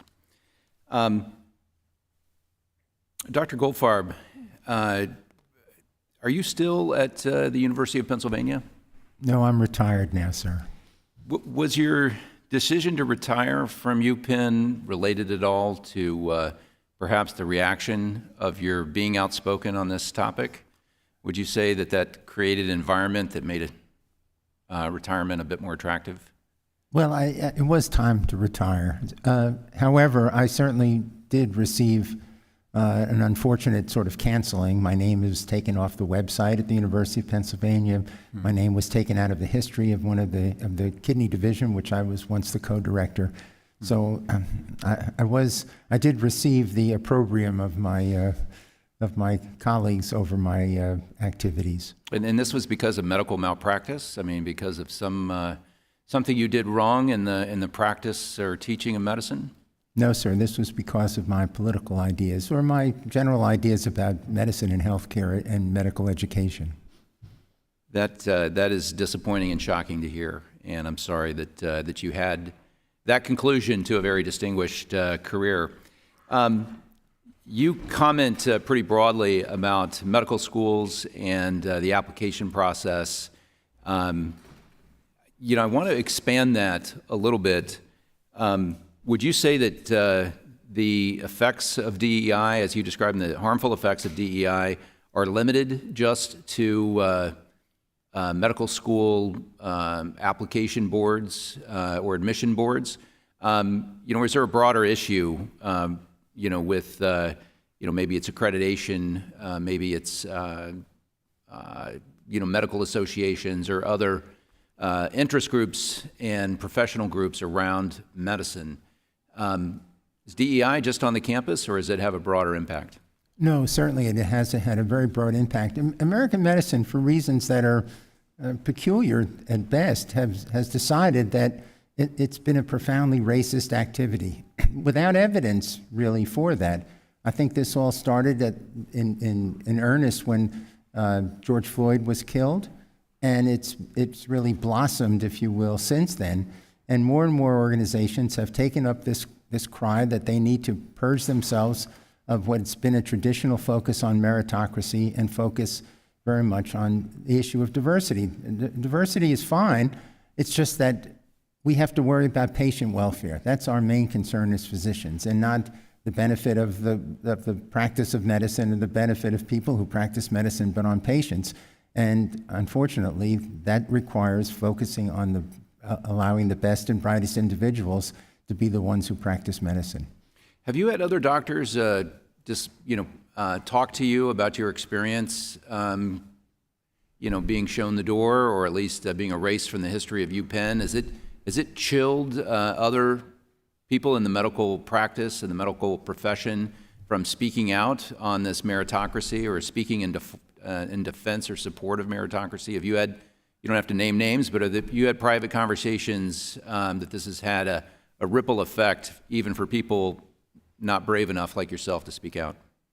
I don't know how brave I am, but I must say that we have 7,000 members in our organization, and every day we're hearing from individuals who have expressed their concerns about what they've seen happening in medicine, their concerns about the quality of the individuals who are coming into medicine and the quality of education that's going on in medicine. So this is an ongoing, real phenomenon in medicine. Do you know of anyone that got into medicine because they were more concerned about equity than they were about helping people? Do you find that a common theme? It seems like most doctors I know want to help people, but maybe this has blossomed into another reason to enter the medical profession. No, I think there's a desire, and it's been an overt desire to train medical students as social workers and to have that aspect of their work. Those issues are very important, but we have social workers who actually perform those tasks, and they are the ones who should be performing those very important tasks, not the physicians who need to focus on the care of the patients and their medical problems. Thank you. I yield back. Thank you. I'd like to now recognize my friend from Washington, Ms. Sharpall. Thank you so much, Mr. Chairman. Every student deserves a welcoming and supportive learning environment, and that's particularly important for students from backgrounds that have faced decades of exclusionary practices and policies limiting access and the completion of degree programs. Diversity, equity, and inclusion programs play a necessary role in fulfilling that promise of a post-secondary education by connecting students with support. But unfortunately, right-wing pundits have targeted these programs over claims that these programs are racist. This misguided discourse has devolved into bills being proposed throughout state houses, and 8 that have become law, seeking to eliminate supporting students who are historically unrepresented or underrepresented on campuses. Dr. Murphy, following the Supreme Court decision to end race-conscious admissions, this diluted thinking found its way into state policies that discouraged institutions from supporting students of color. That includes Missouri, whose Attorney General directed all colleges to immediately stop considering race in scholarships. Is this required by the SCOTUS decision, and how does the Supreme Court decision affect financial aid or other supports that are targeted to students of color? Yeah, thank you for the question. This is incredibly important. So the first thing to say about the majority opinion in SFFA was that the phrase affirmative action, in fact, does not appear in it anywhere. They use race-based admissions. I prefer race-conscious admissions, but that is all they talked about was the admissions process. I mean, if we want to be real sticklers, they really talked about the admissions process at 2 colleges in America. But we have interpreted it as, all right, this certainly does apply to the admissions decision, right, colleges make. And every university in the country has reacted appropriately. Many politicians have not reacted appropriately. The Attorney General of Missouri issued that decision, or issued his essentially direction, in about, I think the number was 27, maybe 29 minutes after the decision came out. I read the entire decision as soon as it came out. It's hundreds of pages. I am not a speed reader, I guess, but within 30 minutes, they were prepared to say that the decision extended to all of these things. There is no mention of financial aid, no mention of recruiting processes, no mention of DEI anywhere in that Supreme Court decision. Thank you. They clearly overreached. I find it concerning that the race-conscious admissions decision is being misapplied to prevent schools from helping students of color because, as you spoke about, and as my colleague Ms. McBath spoke about, students of color have real challenges. The average percent of students who returned to college in 2022 was 76%, but when you disaggregate it by race, students of color fall below that average. 71% of Latino students, 66% of Black, and 62% of Native American students. And this is not about personal failings for this group of people. It's about lack of access, lack of opportunities. And reducing financial aid opportunities also contributes dramatically to these gaps. Black students, for example, owe an average of 188% more than white students 4 years after graduation. What should be done to hold institutions accountable for withholding support and exacerbating these gaps in admissions? So I think two things are really important. One is what I think a lot of institutions are doing is overcorrecting and eliminating financial aid programs, which again, the law did not, the decision did not address in any way whatsoever. We are seeing scholarships that are connected to race being eliminated in red and blue states. I think this is a fear of legal complaint. What also has to happen, so schools need better instruction on what the decision said. The other thing I think that we need is we need a lot more transparency in the entirety of the admissions process, right? We need for the first time to get disaggregated data on race and ethnicity at every step of the admissions process. This will be important for accountability, but will also be important to, I think, improve practices in higher ed as well. Yeah, incredibly important. At the University of Washington, for example, we have an array of historically underrepresented groups that have really addressed this issue of gaps. How can institutions use that disaggregated admissions data that you're talking about to improve the impact on underrepresented students? Yeah, so one good example is that right now we can only see who's enrolled in an institution by race. It's really important to be able to see who applied, right? So that's a recruiting question, and then who also enrolled. That's a yield question. It would be helpful for other institutions to see what's going on, not just at their immediate peers, but across the nation, to find essentially best practices. Thank you so much. I yield back, Mr. Chairman. Thank you. I'd like to now recognize Ms. Hutchin from Indiana. Thank you, Mr. Chairman. Thanks to the witnesses for being here to testify before us today. I'm especially interested in the testimony provided by Dr. Goldfarb on the impact you've seen at medical schools. As you probably know or may know, Indiana University in my state has the largest medical school in the country. This issue is particularly close to home for me. Dr. Goldfarb, you describe how DEI has caused medical schools to focus on political advocacy instead of healthcare outcomes. Are there specific examples you could give us from your time at UPenn that illustrates that point? So I'm now out of UPenn for several years, and so I can't really speak to exactly what's going on there. But what we've seen is just around the nation, increasingly detailed kinds of programs, courses in advocacy, for example. I mean, this is one of my favorite topics, is training physicians to be advocates for all of these political activities. And there's no question that the point of this is to create individuals who use the authoritative aspects of being physicians to argue for political causes and political approaches. And our organization has gathered lists, and I have lists here that I can provide you, of multiple kinds of examples of courses, seminars, letters in applications that require students to explain how they're going to implement these kinds of political activities in their careers as medical students and then as physicians. So I want to focus on a little bit of your comments. You said what had been a traditional approach focused on clinical science and aimed at developing medical leaders was being readied for transformation into a far greater emphasis on community involvement and concern for social issues. You have said that American academic medical centers have been the engines of advances in the treatment and cures of diseases. What will this new emphasis on social issues do to research and science in the treatment and cures of diseases? Yeah, I think one of the most peculiar and really unfortunate developments in all this has been the idea that diversity in research labs is a requirement for successful performance of scientific research. And this is just absurd, really. What we need in the scientific laboratories are the most qualified, the most creative, the most talented individuals, and it's an incredibly competitive area. The NIH funds something on the order of 15% of the investigator-initiated grants. And to say that labs need to then demonstrate that they're diverse is without real merit, without evidence that that will do anything to improve the scientific quality, and much more likely to reduce the scientific quality because the expenditure of energy, funds, and time in order to create some sort of diverse environment in the laboratory. Thank you. And a couple of things I want to note, too. You've said medical schools around the country are adopting an approach that seems to echo the curriculum of schools of social work.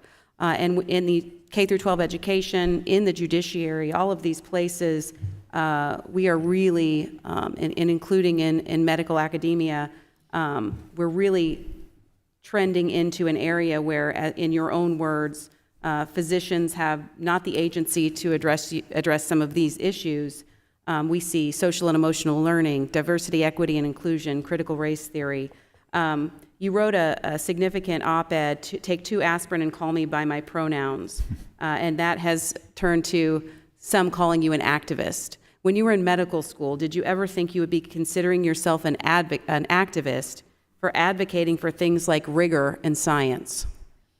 No, this has been surprising to me and certainly to my family and my friends that I've ended up doing this. But, you know, as I said in my testimony, I really care deeply about medicine and about medical care and about the care patients received. I think in my career I've thought it to be a wonderful experience, and patients were treated wonderfully, irrespective of what they look like. And my great concern is that that's going to change. That's starting to change now, and that's really why I've decided to pursue this course. And you note finally, too, that there are concerns that you share that this type of political and philosophical theory really will drive division and poison the American experience. And you quote Ibram Kendi saying, "Past discrimination can only be remedied by present discrimination. Present discrimination can only be remedied by future discrimination." I don't want to see us in a world where we are driven by discrimination, and that unfortunately feels like that's the direction the left wants to take us. Mr. Chairman, with that, I yield back. Thank you. Thank you very much. I'd like now to recognize my friend from New York, Ms. Stefanik. Thank you very much, Congressman Owens. Dr. Goldfarb, in our ongoing investigation of higher ed institutions and the increase of anti-Semitism that is on display at Harvard, Penn, MIT, the 3 schools we had here, but beyond that, throughout colleges and universities, one theme that is very concerning to me is the offices of DEI on these college campuses are inherently anti-Semitic. And I'll give you an example from my alma mater, Harvard. Even prior to the October 7th Hamas attacks against Israel and the failure of Harvard's leadership to protect Jewish students on campus, hundreds of Jewish students reached out to Harvard's Office of DEI, raising concerns about the rise of anti-Semitism, and they did not even receive a single response from the Office of DEI. So can you comment? I know that you've watched, as a former dean of Penn's med school, you watch what's happening on that campus, but can you talk to me about how these offices of DEI fuel this increase in anti-Semitism? Yeah, you know, we've written about it, and Dr. Green here has written about this quite extensively as well. I think the point is that once you start dealing with this identity politics, once you start thinking about people as members of groups, he's pointed out how Jews suddenly become the oppressor simply because of their prominence in these academic institutions. Once identity politics takes over, then one of the natural consequences of it is divisiveness and antagonism between groups, because now we're putting people into these groups. Yascha Mounk has recently written about this in his book, The Identity Trap, and points out, as a man of the left, what a great concern this is for American life. And I think what we're seeing in the anti-Semitism that's really sprung up terribly in the last few months has been the natural outcome of thinking about people as members of a group rather than thinking about people as individuals. And I think in medical school and colleges and undergraduates, that's what we're seeing. I think these students have decided that are parading and demonstrating this anti-Semitic sentiment. They see the Jewish students as members of a group, not as individuals, not as their friends, not as their co-students, but as members of a group. And once you go down that path, this is the consequence of it. This is why it's so divisive in America. And Dr. Green, would you like to answer the question as well? Sure. I mean, I agree entirely with Dr. Goldfarb's comments, and just say that we've systematically measured this. I mean, in a study we did of 741 DEI officers, we examined their social media, Twitter feeds, and we observed shocking levels of anti-Semitism coming from people with a professional obligation not to do that. It's as if we studied doctors and found that they were smokers, right? It would be not something you'd expect from people in an occupation. And yet, DEI staff are active promoters of anti-Semitism in their social media feeds, and it's not surprising that they also facilitate it on campus. Thank you. Yield back. I'd like to recognize the chair of the full committee, Dr. Fox.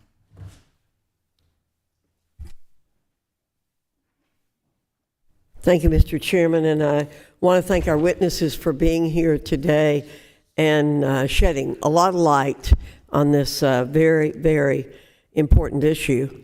It was recently brought to my attention that all athletic teams at Davidson College, roughly 1/4 of the student body, were mandated to attend a showing of a film entitled "I'm Not Racist, Am I?" That was followed by an all-afternoon discussion with one of the film's producers. Let's take a look at a part of this film now.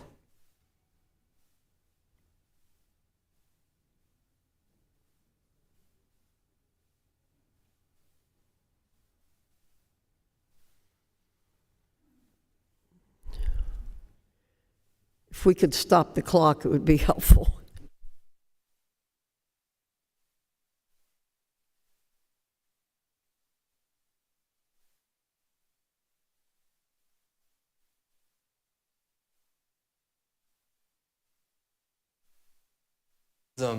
Is the misuse of power in 3 ways. It hurts and controls people of color. It helps white people. And it's designed to make everyone go along with a racial construct. And which one do you think is most important out of these 3?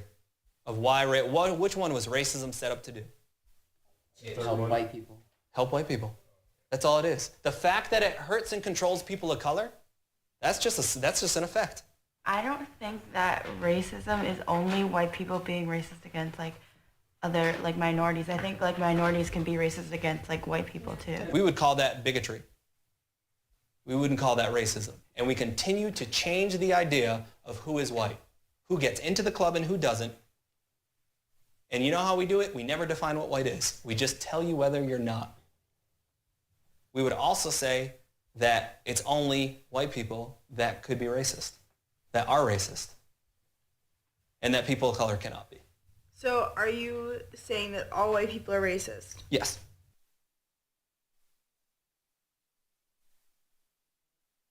Thank you. We have Davidson's for Freedom of Thought and Discourse to thank for bringing this to light. Dr. Smith, can you provide a quick reaction to what you just saw? First of all, I want to say that what we just saw there is what I'm talking about when it comes to DEI. I'm sure there are various officers that are doing it right. Too many are doing it wrong, and that's the kind of thing they're doing. The nitpicking between racism and bigotry is absurd. What's more, typically those students aren't allowed to push back. I haven't seen the rest of this, but if they are allowed to push back, if critical inquiry and a true conversation is allowed to take place, then that's one thing. That's not happening. You're not allowed to question these things too much, or else you are considered a bigot.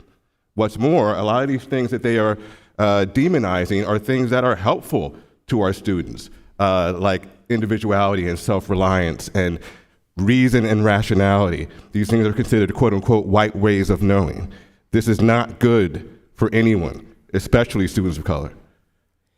Thank you very much. Dr. Green, could you provide a quick reaction to this film discussion?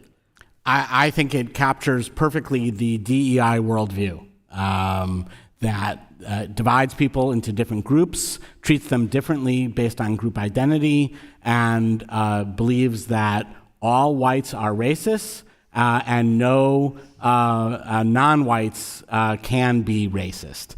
These aren't just absurd, they're actual natural outgrowths of the DEI worldview that informs most of the DEI movement and that we see in the professional standards issued by the National Association of Diversity Officers. Dr. Goldfarb, you mentioned in your testimony that Do No Harm found a similar situation in which UCLA's medical school required students to segregate by race. Have you spoken with some of these students, and how is UCLA responding? Yes, thank you very much for the question, Congresswoman.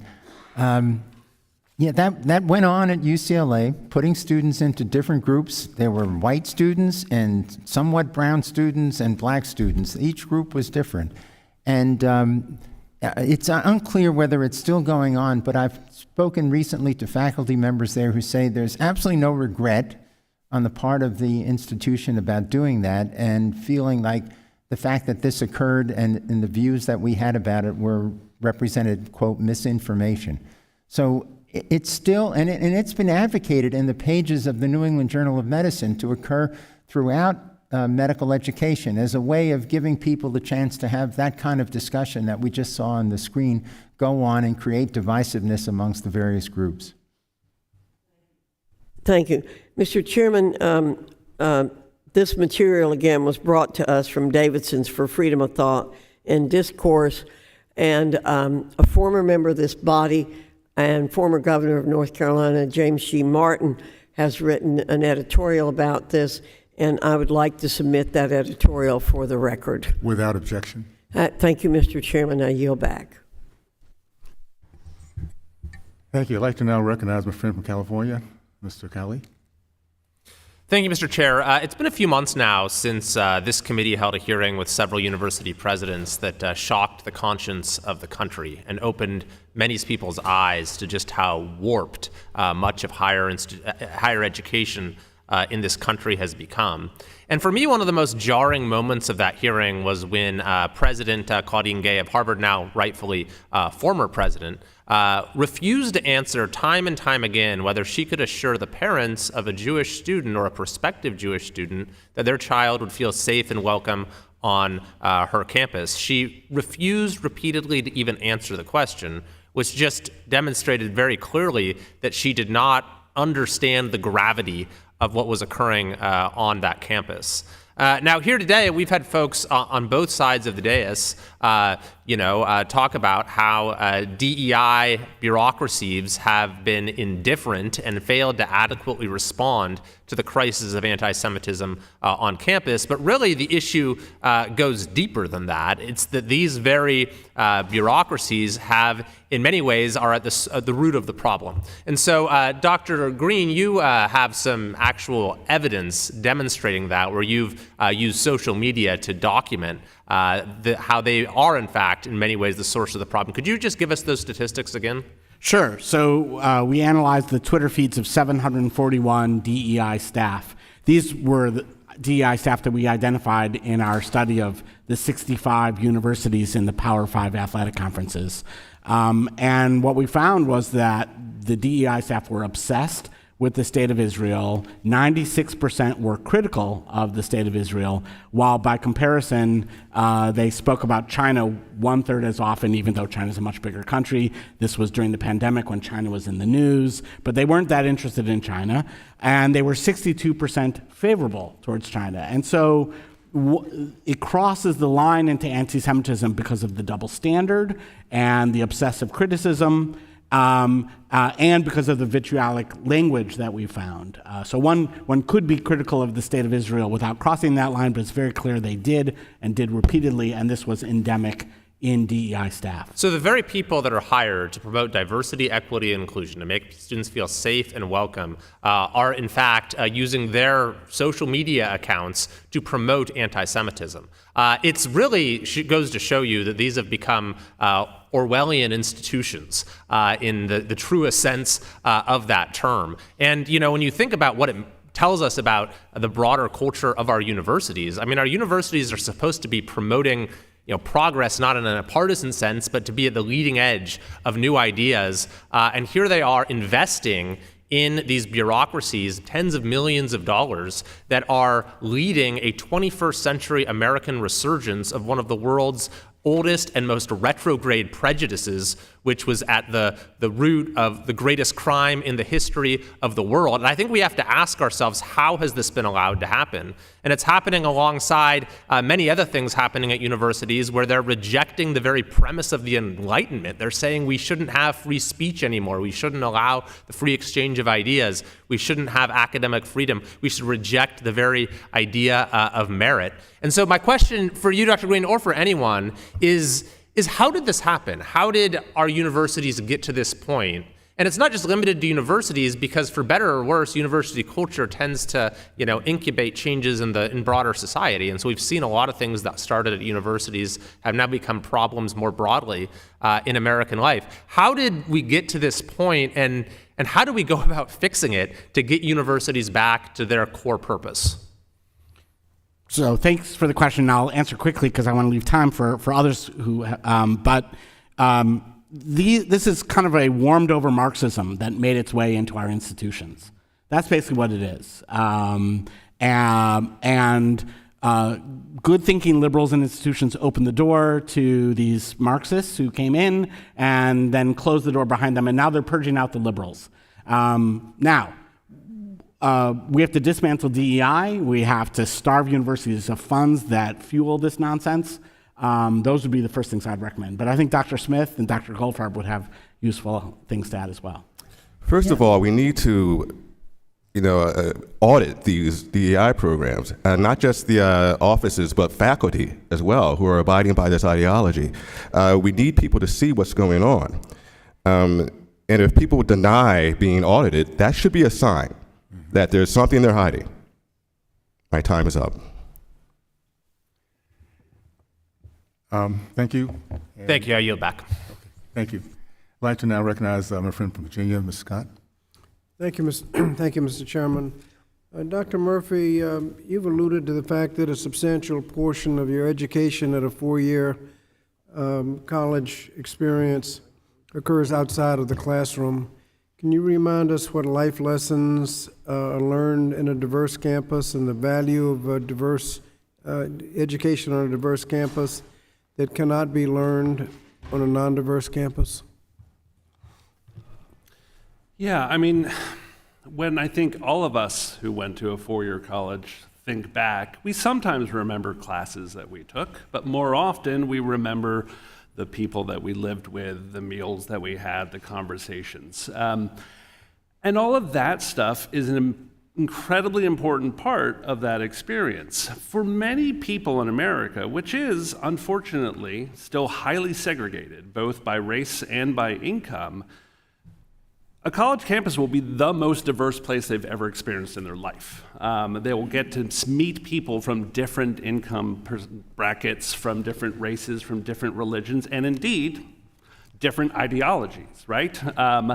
That experience is incredibly valuable, both because it enriches one's thinking, it challenges people, and then there is also the more practical issue of when you leave that campus, you're very often going to end up in a workplace where you will encounter, again, different levels of diversity, different kinds of diversity, which is why the value of these programs are so important, and especially on the front of faculty hiring as well. The least diverse place on most colleges' campuses is, in fact, the faculty, right? And so keeping that in mind, recognizing, once again, talent is everywhere, opportunity is not, also enriches that student's experience. Thank you.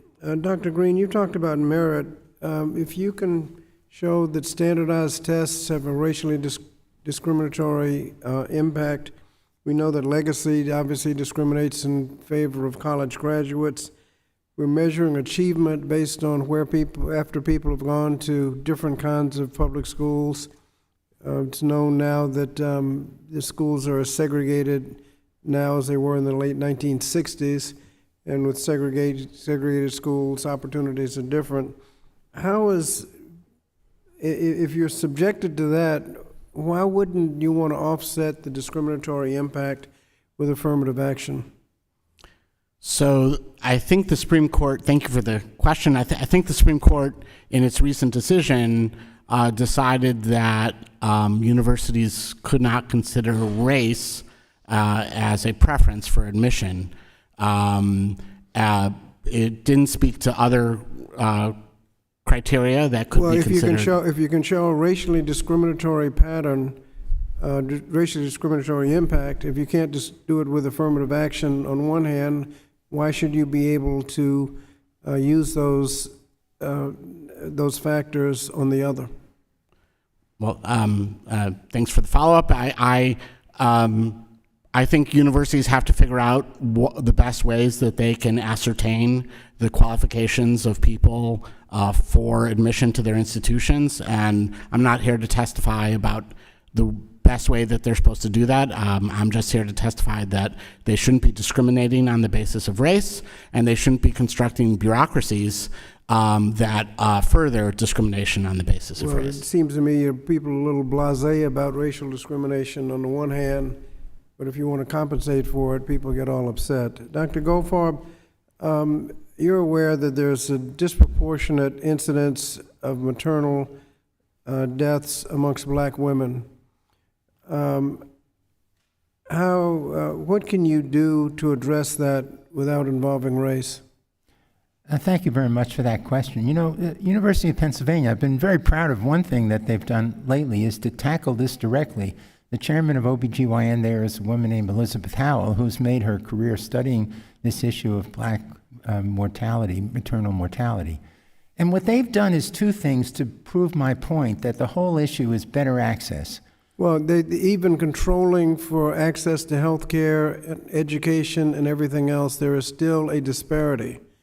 And how do you address that without involving discussion about race? But it's not controlling for seeking out health care. It's not controlling for having health care delivered to you. So if I may say, two programs that they put in place. One is they created teams that were focused on any hemorrhage that might occur during the time of delivery, and this improved mortality across the board, including in white women who were also dying because of mortality during delivery. The second thing they did was to supply telehealth measures in order that blood pressure would be followed up after delivery, and they've reduced maternal mortality by 30% in that example. Black women have a 40% less frequency of getting first trimester prenatal care, and therefore that deficiency is an important part of the increased maternal mortality because the deaths occur due to severe hypertension that occurs at the time of delivery. So I think the literature on this is very complex. What's considered maternal mortality involves something up to 6 weeks after delivery as well. There are a lot of social issues involved here, but the issue that I have focused on is it's not because the women are being mistreated when they show up to have their babies. And I think it's black women are now quite terrified to come in and deliver their babies in hospitals because they've been told that this kind of bias is going on, and it's just not correct. Thank you, Mr. Chairman. Thank you. Thank you. I'd like now to recognize for closing remarks, Ms. Bonamici. Thank you very much, Mr. Chairman, and thank you again to your witnesses to the witnesses for the testimony. I want to note that this is the 59th anniversary of Bloody Sunday, when civil rights protesters, led in part by then recent college graduate, our former colleague and friend, the late great John Lewis, who bared the scars of that day for his whole life. I just want to note that, and I'm very grateful that Title VI of the Civil Rights Act of 1964 and Title IX of the Education Amendments of 1972 have laid the groundwork to create campuses that are more reflective of our society. However, as we heard today, and as we know, discrimination still permeates within the intersections of our society and on college campuses.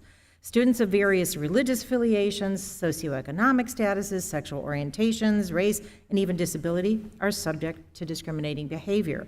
So I'm disappointed that instead of having a productive conversation about how we address the root causes of inequality that students can face on college campuses, committee Republicans use this time to target campus DEI diversity, equity, and inclusion programs.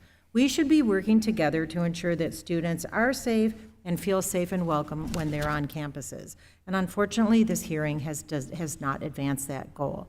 Democrats will continue to support and defend programs that protect students and educators from all forms of discrimination, harassment, and violence on campus. Thank you, Mr. Chairman, and I yield back.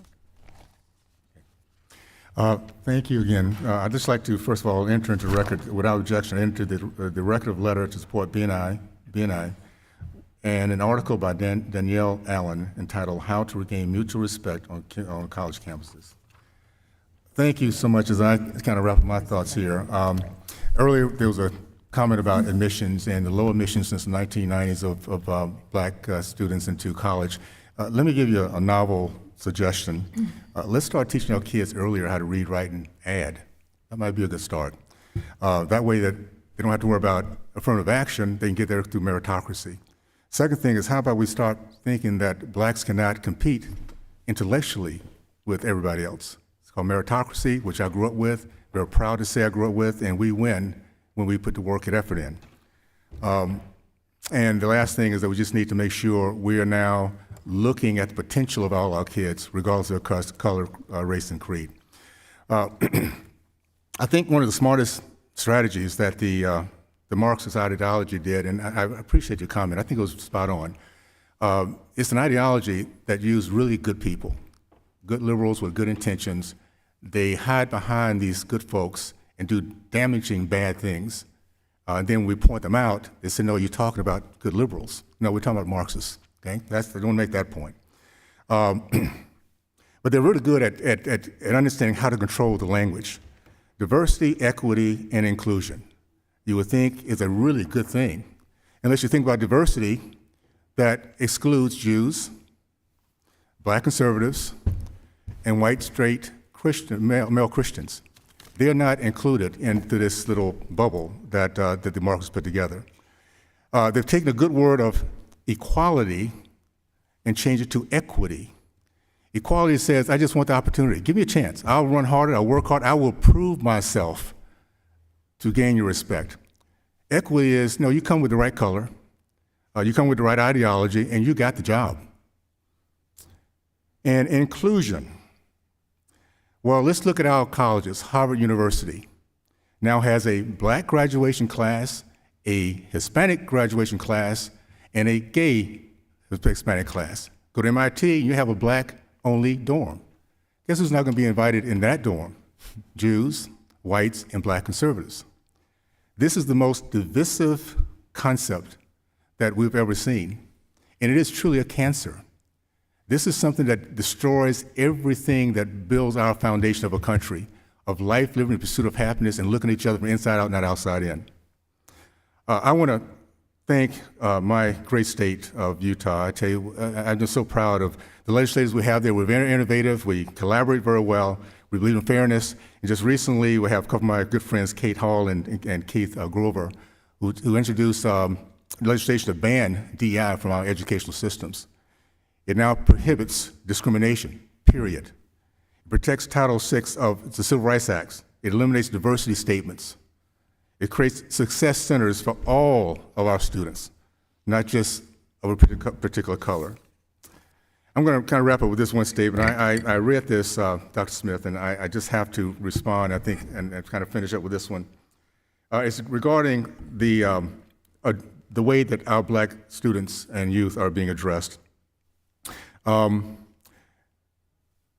been challenged by white and black people alike when I expressed a parent idea that is, we should have more faith in the agency of our minority students, especially black minority students, who seem to be downtrodden poster children for victimhood.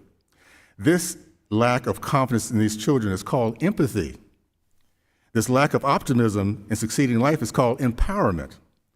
The dismissal of valuable skills that would better ensure success in life is called social justice. And anything that could possibly instill a positive outlook, self-awareness, emotional self-control, delayed gratification, achievement orientation, and adaptation is called white supremacy, with a big hug. Whenever I hear educators advocating such interpretations of higher education, I always say to myself, thank God these were not teachers when I grew up. I want to echo that, thank God. I grew up at a time of segregation, but my community believed in its kids. We believed in meritocracy. We did not teach foolishness. We do not teach to judge each other from outside in instead of inside out. Thank God for that. And I want to thank God for every one of you guys who are engaged in this conversation. We might not agree on everything, but we'll talk about the right topic. What do we do to make sure our kids land in a better spot than we did, like every generation has done before us? Not feeling angry, bigots, discouraged. Let's leave our country and our kids with a greater vision of our country and what we can accomplish. So we can do that, but make sure our education is put in the right place. And this is a great start. So thank you so much. I appreciate your efforts. I appreciate all the comments that's come to us. And I would like again to thank our witness for taking the time to testify before the subcommittee today. Without objections, there's no further business, and this subcommittee is now stand adjourned. Thank you.